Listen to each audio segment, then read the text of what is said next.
ദൈവത്തിന് സ്തുതി. MJTV സഭാ വാർത്തകളിലേക്ക് സ്വാഗതം. ഞാൻ ബെൻസി സന്തോഷ്. പ്രധാന വാർത്തകൾ. തീവ്രവാദികളുടെ ഭീഷണിയെ തുടർന്ന് പാകിസ്ഥാനിലെ ക്രൈസ്തവ കുടുംബം ഫിലിപ്പീൻസിലേക്ക് പലായനം ചെയ്തു. തന്റെ ജീവിതം വഴി അനേകം യുവാക്കളെ ക്രിസ്തീയ വിശ്വാസത്തിലേക്ക് ആനയിച്ച് ഒരു ചൈനീസ് യുവതി.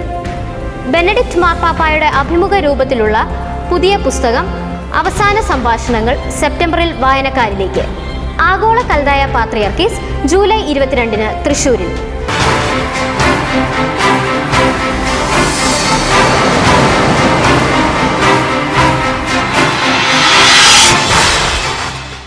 വാർത്തകൾ വിശദമായി. തീവ്രവാദികളുടെ ഭീഷണിയെ തുടർന്ന് പാകിസ്ഥാനിലെ ക്രൈസ്തവ കുടുംബം ഫിലിപ്പീൻസിലേക്ക് പലായനം ചെയ്തു. IS അനുഭാവികളായ തീവ്രവാദികളുടെ ഭീഷണിയെ ഭയന്ന് പാകിസ്ഥാനിൽ നിന്നും ക്രൈസ്തവ കുടുംബം ഫിലിപ്പീൻസിലേക്ക് പലായനം ചെയ്തു.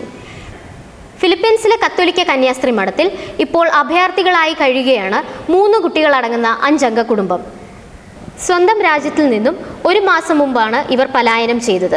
സുരക്ഷാ പ്രശ്നങ്ങളാൽ കുടുംബാംഗങ്ങളുടെ കൂടുതൽ വിവരങ്ങൾ പുറത്തുവിടുവാൻ സാധിക്കില്ലെന്ന് ഫിലിപ്പീൻസ് വൈദികൻ ഫാദർ ജേസൺ ലെഗ്വേർട്ട് പറഞ്ഞു. ഫിലിപ്പീൻസിൽ വന്നിറങ്ങിയ ശേഷം പരിചയക്കാരോ ബന്ധുക്കളോ ഇല്ലാത്ത ഈ കുടുംബം ടാക്സി പിടിച്ച് ഒരു കന്യാസ്ത്രീ മഠത്തിൽ എത്തിച്ചേരുകയായിരുന്നു. സ്വന്തം രാജ്യത്ത് നേരിടുന്ന ഭീഷണികളെക്കുറിച്ച് അവർ കന്യാസ്ത്രീകളോട് പറഞ്ഞു. ഇവരുടെ സംരക്ഷണം 1 മാസമായി ഈ കന്യാസ്ത്രീ മഠം ഏറ്റെടുത്തിരിക്കുകയാണ്. ഫിലിപ്പീൻസിൽ ഇവർക്ക് വിസയും ജോലിയും ലഭിക്കുന്നതിനുള്ള ശ്രമങ്ങൾ നടന്നുകൊണ്ടിരിക്കുന്നുവെന്ന് ഫാദർ ജേസൺ ലെഗ്വേർട്ട് അറിയിച്ചു. തൻ്റെ ജീവിതം വഴി അനേകം യുവാക്കളെ ക്രിസ്തീയ വിശ്വാസത്തിലേക്ക് ആനയിച്ച് ഒരു ചൈനീസ് യുവതി. തനിക്ക് ലഭിച്ച ഉന്നത വിദ്യാഭ്യാസം ഉയർന്ന ജീവിത നിലവാരം നൽകുവാൻ സാധിക്കുന്ന തരത്തിലുള്ളതാണെന്ന് തിരിച്ചറിഞ്ഞിട്ടും ക്രിസ്തുവിന് വേണ്ടി എല്ലാം ഉപേക്ഷിച്ച് ജിൻയാൻ ചൈനയിൽ സാക്ഷ്യമാകുന്നു. യുവാക്കളുടെ ഇടയിൽ കാര്യക്ഷമമായി പ്രവർത്തിക്കുന്ന ജിൻയാന്റെ ജീവിത സാക്ഷ്യം ഹോങ്കോങ് രൂപതയുടെ ട്രൈപോഡ് എന്ന മാസികയെ അടുത്തിടെ വന്നിരുന്നു. 1980-ൽ ചൈനയിലെ ഒരു കത്തോലിക്ക കുടുംബത്തിലാണ് ജിൻയാൻ ജനിച്ചത്. ജിൻയാന്റെ അമ്മ കത്തോലിക്ക വിശ്വാസി ആയിരുന്നതിനാൽ ക്രൈസ്തവ വിശ്വാസത്തിൽ ഊന്നിയ ജീവിതമായിരുന്നു അവർ നയിച്ചിരുന്നത്. എല്ലാ ഞായറാഴ്ചകളിലും വിശുദ്ധ ബലിയിൽ പങ്കെടുക്കുവാൻ അവർ ദേവാലയത്തിലേക്ക് പോകുമായിരുന്നു. ശനിയാഴ്ചയിലെ രാത്രികാലങ്ങളിൽ തൻ്റെ മാതാപിതാക്കൾ ബൈബിളിലെ പാഠങ്ങൾ പറഞ്ഞു തന്നിരുന്നതായും ജിൻയാൻ മാസികയ്ക്ക് നൽകിയ അഭിമുഖത്തിൽ പറയുന്നു. ദൈവത്തിന് സ്തുതി. ഞാൻ മഞ്ജുഷ് മാണി. വാർത്തകൾ തുടരുന്നു.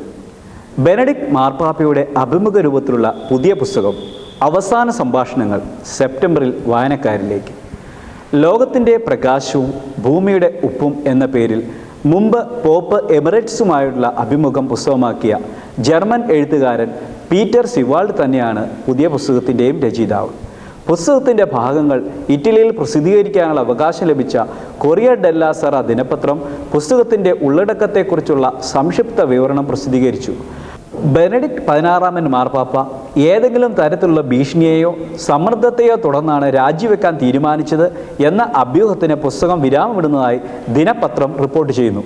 ഫ്രാൻസിസ് മാർപ്പാപ്പയുടെ ശൈലിയും തൻ്റെ ശൈലിയുമായുള്ള വ്യത്യാസത്തെക്കുറിച്ചും പോപ്പ് എമിറേറ്റസ് ഈ പുസ്തകത്തിൽ ഉള്ളു തുറക്കുന്നു.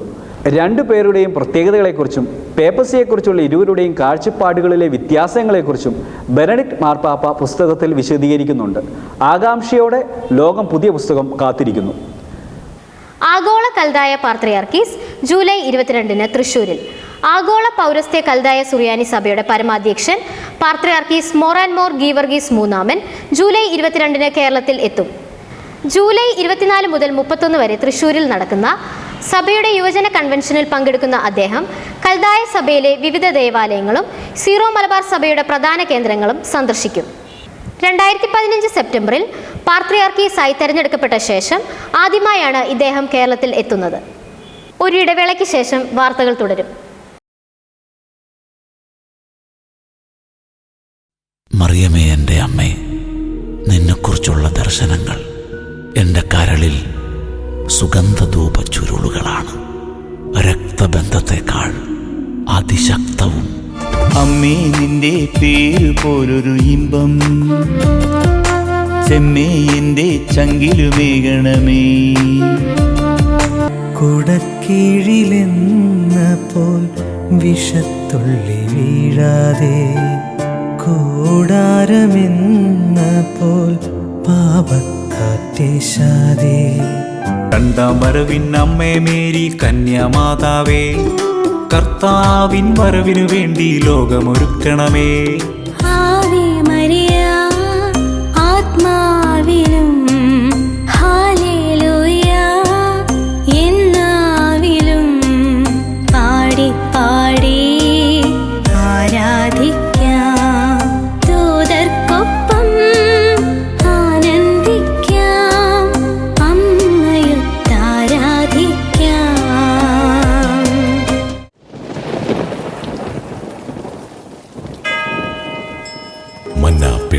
മന്നാ പേടകം മരിയൻ ഫോർത്ത്.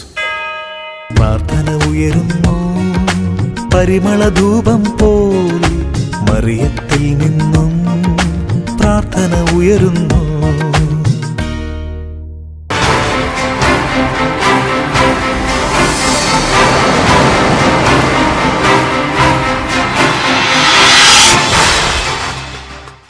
ദൈവത്തിനു സ്തുതി. വാർത്തകൾ തുടരുന്നു. മദർ തെരേസയുടെ കരുണയുടെ കാര്യങ്ങൾ കോഴിക്കോട് നഗരത്തിലും 1963 വാഴ്ത്തപ്പെട്ട മദർ തെരേസയാൽ സ്ഥാപിതമായ ചാരിറ്റി ബ്രദേഴ്സ് 1974 മെത്രാനായിരുന്ന അൽഡോ മരിയ പെട്രോണി പിതാവിൻ്റെ ക്ഷണം സ്വീകരിച്ച് കോഴിക്കോട്ടെത്തി മേഴ്സി ഹോം എന്ന പേരിൽ ഒരു ആതുര ശുശ്രൂഷാലയം ആരംഭിച്ചു.